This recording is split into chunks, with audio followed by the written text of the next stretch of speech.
we shall reflect on the lives of the Two Ewald Martyrs. The Ewalds were Anglo-Saxon brothers from Northumbria, and both were priests. Both of them being equally fervent and zealous, they could be differentiated largely by the color of their hair.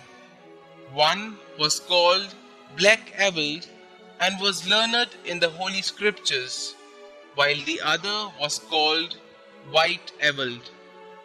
Having specialized in sacred learning and in eloquence in Ireland, they went over the country of Old Saxony in Westphalia in the year 604 in order to preach the gospel, after the example of Saint Willibrord, who opened the spiritual harvest in Friesland.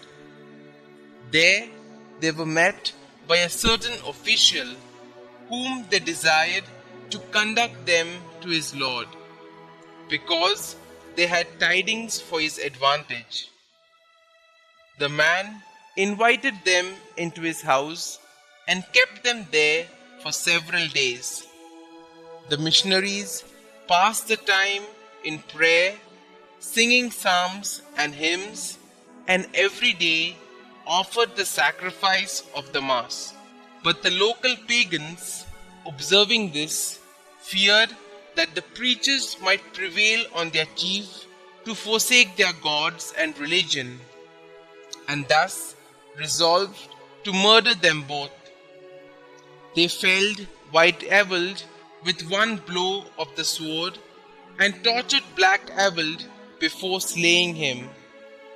But when the lord of the territory heard of what had happened, he was furious and had the murderers put to death and the villages burnt for their failure to report the two strangers to him and for having taken the law into their own hands. According to the accounts of Saint Bede, the bodies of the martyrs which had been thrown into the Rhine were discovered by their companions, aided by the glow of a heavenly light that shone over their bodies.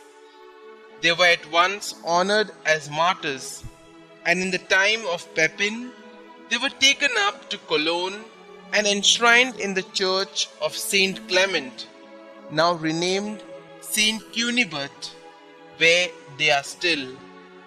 They are venerated as the patrons of Westphalia.